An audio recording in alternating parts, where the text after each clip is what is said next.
राहत अभी किसी कुछ नहीं मिली है, ये कोई राहत नहीं है और न कोई इधर न उधर।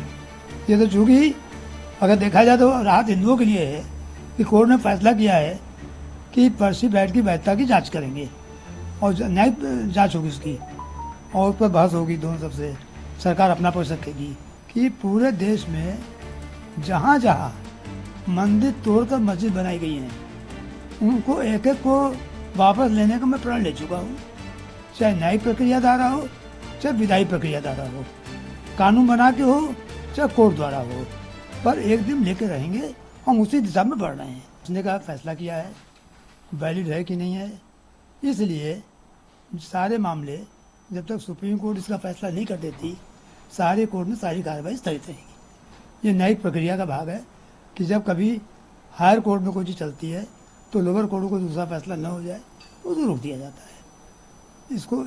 इसका ये असर है।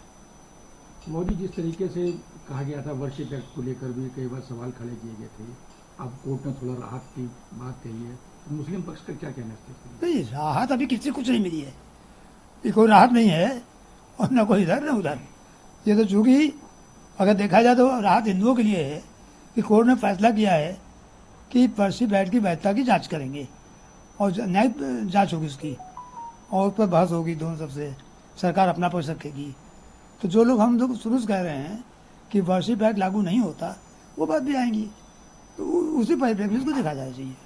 कुछ लोग अब कह रहे हैं कि ताजमहल और कुतुब मीनार को लेकर भी आप लोग अब कोर्ट में जाने को बैठे होंगे। देखिए ऑलरेडी मामला कोर्ट में मैं फाइल कर चुका हूँ, ऑलरेडी कोर्ट में कुतुब मीनार का मामला भी है और ताजमहल का मामला भी है।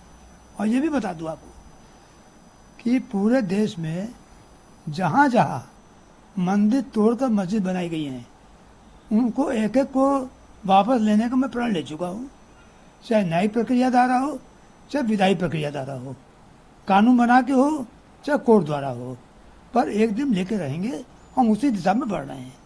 और देश में कोई भी कानून या फैसला देश की बहुसंख्यक जनता के मन के उसके हितों के खिलाफ नहीं हो सकता। अब बात करें हिंदुस्तान में ऐसे कई हजार मंदिर होंगे जिन पे मस्जिद बनाई गई होगी, तो उन सभी को लेकर आप लोग देखिए, अगर आताइयों ने या कुछ बदमाशों ने मान लीजिए पूरे इलाके पर कब्जा कर लिया हो तो क्या पूरा इलाका छोड़ देंगे कि यहाँ बवाल होगा?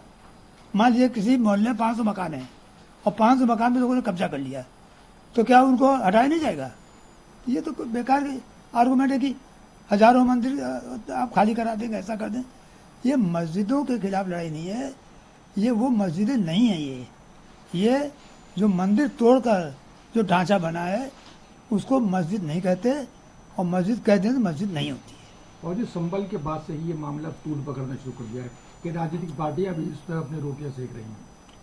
देखिए, इसको राजनीति करना हो राजनीति करे, मुझे राजनीति से मतलब नहीं है, मुझे मतलब हिंदुत्व से मतलब है, हिंदू हित से मतलब है, जिसके मैं कार्य कर रहा हूँ। और राजनीतिक पार्टियां ने ही संभल में दंगा कराया, उन्होंने एक वर्ग को उकसाया और उकसा के पत्थर फेंकवाए और हिंसा करवाई। वो तो राजनीतिक पार्टी में नाम नहीं ले रहा हूँ, सब लोग जानते हैं कौन राजनीतिक पार्टी है, सब लोग जानते हैं और उन्हीं के लोग थे करने वाले। अब थोड़ा थोड़ा मामला शांत हो रहा है तो वहाँ का फैसले का भी तो कुछ इंतजार बाकी है। नहीं, मामला तो ठीक है, शांत हो ही जाएगा। कोर्ट ने कह दिया रुका रहेगा, अभी 500 साल से इंतजार किया, 5 महीने और इंतजार कर लेंगे, कोई बड़ी बात नहीं है। 500 साल से इंतजार कर रहे हैं, कोई ऐसी अर्जेंसी नहीं है, 5 महीने और इंतजार कर लेंगे। परंतु इंतजार जो है वो थोड़े दिन का है, ये खत्म होगा। जब ये प्लेस ऑफ वर्शिप एक्ट बनाया गया था उसका मतलब ये था कि देश में इंस्टेबिलिटी ना हो, दंगे ना हो और देश में अमन रहे। अब हम जो देख रहे हैं खासतौर से संभल में जो हुआ, जिसमें एक ही दिन में केस फाइल हो गया और 1.5 घंटे के अंदर ऑर्डर भी मिल गया, सर्वे हो गया, फिर दूसरा सर्वे हुआ, उसके नतीजे में हम देखते हैं कि हिंसा हुई और 5 बेकसूर मुसलमानों की वहां पर पुलिस के जरिए हत्या कर दी गई फायरिंग में। तो सुप्रीम कोर्ट का आज का फैसला उस एक्ट को सामने रखकर सुप्रीम कोर्ट ने कहा कि अब कोई सर्वे नहीं होगा, कोई केस कोर्ट हियर नहीं करेगी जब तक कि सुप्रीम कोर्ट उसकी हियरिंग को कंप्लीट नहीं करता, जो भी फैसला आएगा। तो ये बिल्कुल सही है। ये बार बार कोर्ट को जाना कि यहाँ पर मस्जिद नहीं थी, 500 साल 600 साल पहले ऐसा हुआ, बिल्कुल गलत है। पार्लियामेंट का एक्ट है और भारत सरकार को, मोदी सरकार तो रिप्लाई डाल ही नहीं रही अपना, उनको रिप्लाई डालना चाहिए। और ये अच्छा फैसला है, कम से कम इस पे दंगे नहीं होंगे, लोगों की जानें नहीं जाएंगी और गैर जरूरी जो 600 साल पहले 700 साल पहले, ये क्या मुल्क को आगे लेके जाएंगे या फिर क्या करेंगे हम लोग? संभल हो, अजमेर हो, ज्ञान वापी हो, आपको लगता है कि इस पर विराम लग जाएगा? अब तो सुप्रीम कोर्ट का तो ऑर्डर है, तो जाहिर है लोअर कोर्ट्स को सुनना पड़ेगा। अभी वन नेशन वन इलेक्शन को लेकर कैबिनेट ने मंजूरी दे दी है, जल्द ही बिल के रूप में सामने आएगा। देखिए, जब जिस कमेटी के सामने ये लाया गया था, कोविंद हमारे एक्स प्रेसिडेंट थे, उसके सामने हम जाकर हमारी पार्टी तरफ से दिए कि हम वन नेशन इलेक्शन के खिलाफ हैं। इसलिए खिलाफ हैं कि ये भारत के फेडरलिज्म के खिलाफ है, जो बेसिक स्ट्रक्चर का हिस्सा है। और स्टेट्स जो है ना, वो कोई पोटेंटेट्स नहीं है, एक स्टेट एक अलहदा बाज़ाब्ता इंडिपेंडेंट यूनिट है। और तीसरा ये है कि पैसे बचेंगे, क्या पैसे कैसे बचेंगे? पैसे तो अलॉट होते हैं हर इलेक्शन चुनाव के लिए। चौथी बात यह है कि प्रधानमंत्री बोलते हैं कि मॉडल कोड ऑफ कंडक्ट से डेवलपमेंट, झूठ है। मॉडल कोड ऑफ कंडक्ट ही तो था जिसकी वजह से आप रोकता नहीं है आपको। और अगर हर 6 महीने में चुनाव होगा तो जनता का फायदा होगा ना इसमें, कि सरकार उनको वोट हासिल करने के लिए अपनी पॉलिसीज को चेंज करेगी, पेट्रोल की कीमतों में कमी आएगी, नई स्कीम का अनाउंस करेगी। तो ये जो वन नेशन इलेक्शन है, ये हमारे संविधान के बेसिक स्ट्रक्चर के खिलाफ है, फेडरलिज्म के खिलाफ है।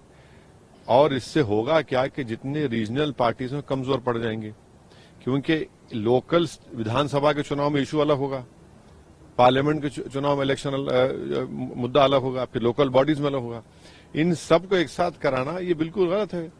और फिर ये बात बताइए, अगर कोई स्टेट में गवर्नमेंट गिर जाती है, डिसोल्यूशन हो जाता है, आप कौन होते बोलने के लिए कि भाई वो सिर्फ 3 साल रहेगी या 2 साल रहेगी? कोई भी सरकार 3-2 साल में काम कर पाएगी?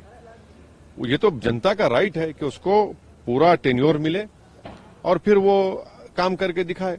तो ये हर एतबार से ये गलत फैसला है। ये सिर्फ और सिर्फ नेशनल पार्टी बीजेपी चाहती है कि कभी लोकल इश्यूज ना बने और एक बहाना बना रही है, पैसे बच जाएंगे, इकोनॉमी का फायदा होगा। ऐसा कुछ नहीं है। सिर्फ और सिर्फ ये रीजनल पार्टीज को और अपने अथॉरिटेरियन रूल को जारी रखने के लिए ये फैसला लिया गया।